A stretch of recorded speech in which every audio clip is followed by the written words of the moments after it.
Chapter 10. Years passed. The seasons came and went, the short animal lives fled by. A time came when there was no one who remembered the old days before the rebellion, except Clover, Benjamin, Moses the raven, and a number of the pigs. Muriel was dead, Bluebell, Jessie, and Pincher were dead. Jones too was dead, he had died in an inebriate's home in another part of the county. Snowball was forgotten. Boxer was forgotten, except by the few who had known him. Clover was an old stout mare now, stiff in the joints and with a tendency to rheumy eyes. She was 2 years past the retiring age, but in fact no animal had ever actually retired. The talk of setting aside a corner of the pasture for superannuated animals had long since been dropped. Napoleon was now a mature boar of 24 stone. Squealer was so fat that he could with difficulty see out of his eyes. Only old Benjamin was much the same as ever, except for being a little grayer about the muzzle, and, since Boxer's death, more morose and taciturn than ever. There were many more creatures on the farm now, though the increase was not so great as had been expected in earlier years. Many animals had been born to whom the rebellion was only a dim tradition, passed on by word of mouth, and others had been bought who had never heard mention of such a thing before their arrival. The farm possessed 3 horses now besides Clover. They were fine upstanding beasts, willing workers and good comrades, but very stupid. None of them proved able to learn the alphabet beyond the letter B. They accepted everything that they were told about the rebellion and the principles of animalism, especially from Clover, for whom they had an almost filial respect, but it was doubtful whether they understood very much of it. The farm was more prosperous now, and better organized. It had even been enlarged by 2 fields which had been bought from Mr. Pilkington. The windmill had been successfully completed at last, and the farm possessed a threshing machine and a hay elevator of its own, and various new buildings had been added to it. Whymper had bought himself a dog-cart. The windmill, however, had not after all been used for generating electrical power. It was used for milling corn, and brought in a handsome money profit. The animals were hard at work building yet another windmill. When that one was finished, so it was said, the dynamos would be installed. But the luxuries of which Snowball had once taught the animals to dream, the stalls with electric light and hot and cold water, and the 3-day week, were no longer talked about. Napoleon had denounced such ideas as contrary to the spirit of animalism. The truest happiness, he said, lay in working hard and living frugally. Somehow it seemed as though the farm had grown richer without making the animals themselves any richer, except, of course, for the pigs and the dogs. Perhaps this was partly because there were so many pigs and so many dogs. It was not that these creatures did not work, after their fashion. There was, as Squealer was never tired of explaining, endless work in the supervision and organization of the farm. Much of this work was of a kind that the other animals were too ignorant to understand. For example, Squealer told them that the pigs had to expend enormous labors every day upon mysterious things called files, reports, minutes, and memoranda. These were large sheets of paper which had to be closely covered with writing, and as soon as they were so covered, they were burnt in the furnace. This was of the highest importance for the welfare of the farm, Squealer said. But still, neither pigs nor dogs produced any food by their own labor, and there were very many of them, and their appetites were always good. As for the others, their life, so far as they knew, was as it had always been. They were generally hungry, they slept on straw, they drank from the pool, they labored in the fields. In winter they were troubled by the cold, and in summer by the flies. Sometimes the older ones among them racked their dim memories and tried to determine whether in the early days of the rebellion, when Jones's expulsion was still recent, things had been better or worse than now. They could not remember. There was nothing with which they could compare their present lives. They had nothing to go upon except Squealer's lists of figures, which invariably demonstrated that everything was getting better and better. The animals found the problem insoluble. In any case, they had little time for speculating on such things now. Only old Benjamin professed to remember every detail of his long life and to know that things never had been, nor ever could be much better or much worse, hunger, hardship, and disappointment being, so he said, the unalterable law of life. And yet the animals never gave up hope. More, they never lost, even for an instant, their sense of honor and privilege in being members of Animal Farm. They were still the only farm in the whole county, in all England, owned and operated by animals.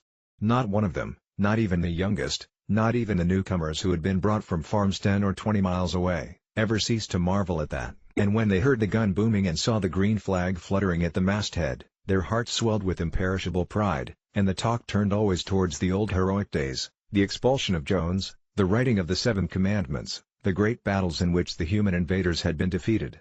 None of the old dreams had been abandoned. The Republic of the Animals which Major had foretold, when the green fields of England should be untrodden by human feet, was still believed in. Someday it was coming, it might not be soon, it might not be within the lifetime of any animal now living, but still it was coming. Even the tune of Beasts of England was perhaps hummed secretly here and there. At any rate, it was a fact that every animal on the farm knew it, though no one would have dared to sing it aloud. It might be that their lives were hard and that not all of their hopes had been fulfilled, but they were conscious that they were not as other animals. If they went hungry, it was not from feeding tyrannical human beings. If they worked hard, at least they worked for themselves. No creature among them went upon two legs. No creature called any other creature master. All animals were equal. One day in early summer Squealer ordered the sheep to follow him, and led them out to a piece of waste ground at the other end of the farm, which had become overgrown with birch saplings. The sheep spent the whole day there browsing at the leaves under Squealer's supervision. In the evening he returned to the farmhouse himself, but, as it was warm weather, told the sheep to stay where they were. It ended by their remaining there for a whole week, during which time the other animals saw nothing of them. Squealer was with them for the greater part of every day. He was, he said, teaching them to sing a new song, for which privacy was needed. It was just after the sheep had returned, on a pleasant evening when the animals had finished work and were making their way back to the farm buildings, that the terrified neighing of a horse sounded from the yard. Startled, the animals stopped in their tracks. It was Clover's voice. She neighed again, and all the animals broke into a gallop and rushed into the yard. Then they saw what Clover had seen. It was a pig walking on his hind legs. Yes, it was Squealer. A little awkwardly, as though not quite used to supporting his considerable bulk in that position, but with perfect balance, he was strolling across the yard. And a moment later, out from the door of the farmhouse came a long file of pigs, all walking on their hind legs. Some did it better than others, one or two were even a trifle unsteady and looked as though they would have liked the support of a stick, but every one of them made his way right round the yard successfully. And finally there was a tremendous baying of dogs and a shrill crowing from the black cockerel, and out came Napoleon himself, majestically upright, casting haughty glances from side to side, and with his dogs gambling round him. He carried a whip in his trotter. There was a deadly silence. Amazed, terrified, huddling together, the animals watched the long line of pigs march slowly round the yard. It was as though the world had turned upside down. Then there came a moment when the first shock had worn off and when, in spite of everything, in spite of their terror of the dogs, and of the habit, developed through long years, of never complaining, never criticizing, no matter what happened, they might have uttered some word of protest. But just at that moment, as though at a signal, all the sheep burst out into a tremendous bleating of 4 legs good, 2 legs better. 4 legs good, 2 legs better. 4 legs good, 2 legs better. It went on for 5 minutes without stopping. And by the time the sheep had quieted down, the chance to utter any protest had passed, for the pigs had marched back into the farmhouse. Benjamin felt a nose nuzzling at his shoulder. He looked round. It was Clover. Her old eyes looked dimmer than ever. Without saying anything, she tugged gently at his mane and led him round to the end of the big barn, where the 7 commandments were written. For a minute or two they stood gazing at the tarred wall with its white lettering. "My sight is failing," she said finally. "Even when I was young I could not have read what was written there. But it appears to me that that wall looks different. Are the 7 commandments the same as they used to be, Benjamin?" For once Benjamin consented to break his rule, and he read out to her what was written on the wall. There was nothing there now except a single commandment. It ran: "All animals are equal, but some animals are more equal than others." After that it did not seem strange when next day the pigs who were supervising the work of the farm all carried whips in their trotters. It did not seem strange to learn that the pigs had bought themselves a wireless set, were arranging to install a telephone, and had taken out subscriptions to John Bull, Titbits, and the Daily Mirror. It did not seem strange when Napoleon was seen strolling in the farmhouse garden with a pipe in his mouth, no, not even when the pigs took Mr. Jones's clothes out of the wardrobes and put them on, Napoleon himself appearing in a black coat, rat-catcher breeches, and leather leggings, while his favorite so appeared in the watered silk dress which Mrs. Jones had been used to wear on Sundays. A week later, in the afternoon, a number of dog carts drove up to the farm. A deputation of neighboring farmers had been invited to make a tour of inspection. They were shown all over the farm, and expressed great admiration for everything they saw, especially the windmill. The animals were weeding the turnip field. They worked diligently, hardly raising their faces from the ground, and not knowing whether to be more frightened of the pigs or of the human visitors. That evening loud laughter and bursts of singing came from the farmhouse. And suddenly, at the sound of the mingled voices, the animals were stricken with curiosity. What could be happening in there, now that for the first time animals and human beings were meeting on terms of equality? With one accord they began to creep as quietly as possible into the farmhouse garden. At the gate they paused, half frightened to go on, but Clover led the way in.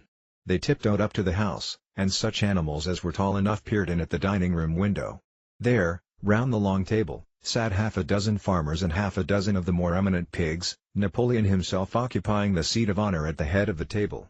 The pigs appeared completely at ease in their chairs. The company had been enjoying a game of cards, but had broken off for the moment, evidently in order to drink a toast. A large jug was circulating, and the mugs were being refilled with beer. No one noticed the wondering faces of the animals that gazed in at the window. Mr. Pilkington, of Foxwood, had stood up, his mug in his hand. In a moment, he said, he would ask the present company to drink a toast. But before doing so, there were a few words that he felt it incumbent upon him to say. It was a source of great satisfaction to him, he said, and, he was sure, to all others present, to feel that a long period of mistrust and misunderstanding had now come to an end.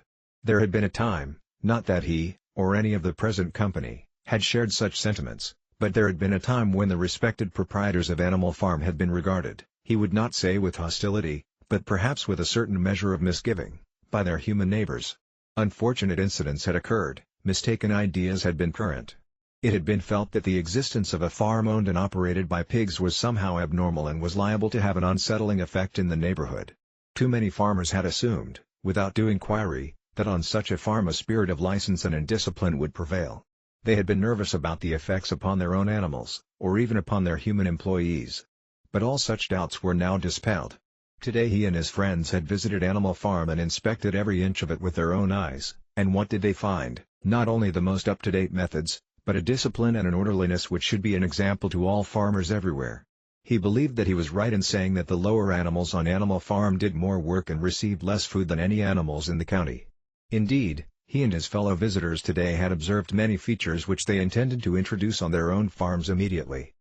He would end his remarks, he said, by emphasizing once again the friendly feelings that subsisted, and ought to subsist, between Animal Farm and its neighbors.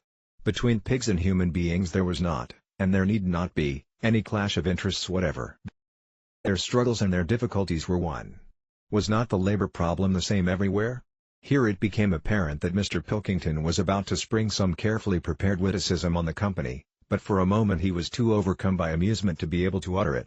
After much choking, during which his various chins turned purple, he managed to get it out. "If you have your lower animals to contend with," he said, "we have our lower classes."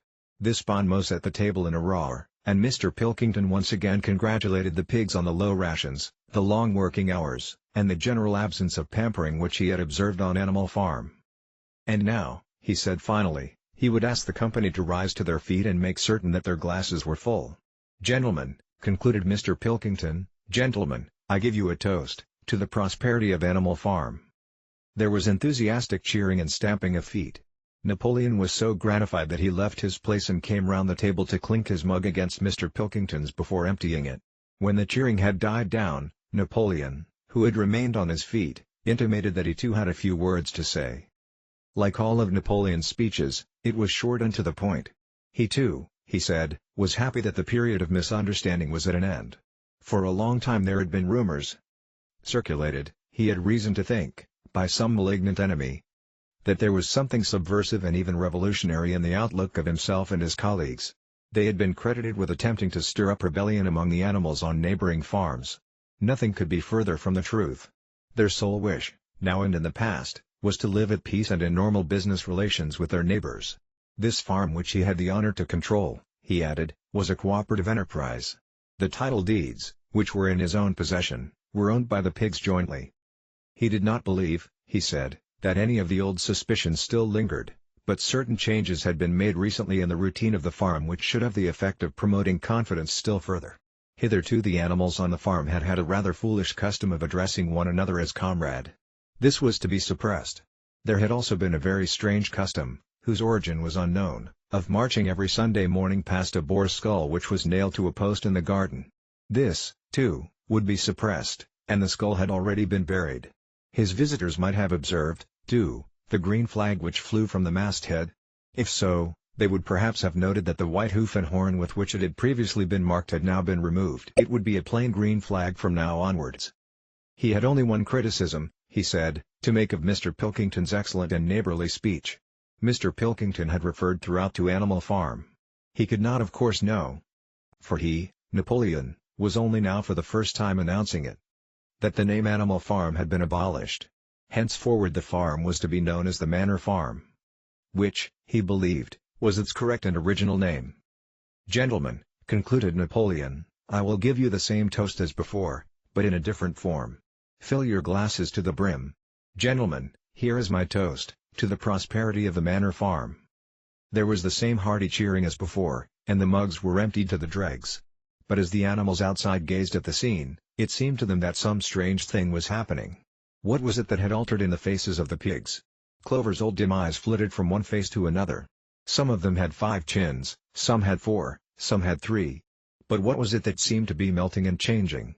Then, the applause having come to an end, the company took up their cards and continued the game that had been interrupted, and the animals crept silently away. But they had not gone 20 yards when they stopped short. An uproar of voices was coming from the farmhouse. They rushed back and looked through the window again. Yes, a violent quarrel was in progress. There were shoutings, hangings on the table, sharp suspicious glances, furious denials. The source of the trouble appeared to be that Napoleon and Mr. Pilkington had each played an ace of spades simultaneously.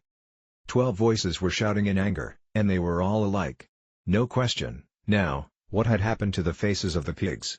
The creatures outside looked from pig to man, and from man to pig, and from pig to man again, but already it was impossible to say which was which. The end.